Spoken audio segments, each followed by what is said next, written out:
Hello ka-random, another day, another random unboxing po muna tayo. Ngayong araw nga dumating na tong order ko online. Washable air filter nga pala to para sa motor. Nagulat nga ako pagbukas ko kasi parang putol. Kaya importante rin talaga na dapat binibidyohan natin yung mga ino-order natin sa online, para in case may sira o may problema, madali nating mababalik to sa seller. Kaya nga pagbukas ko, chinek ko na agad yung loob kung may sira ba talaga. Hindi natin alam kung ganito na ba talaga to pinadala, or pwede ring sa courier kaya na-deform to. Kasi iba't ibang hub pa yung dadaanan na ito bago makarating sa atin. Pero sa tingin ko mukhang okay naman. Yung mismong packaging lang niyang na-deform at hindi yung item sa loob. First time ko lang kasing gagamit ng ganitong air filter. Ngayon ko lang din nalaman na silicone lang din pala to.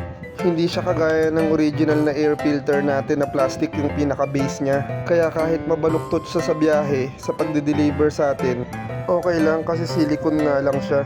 Compatible nga pala to sa Yamaha Mio Gravis 125 at Mio Gear.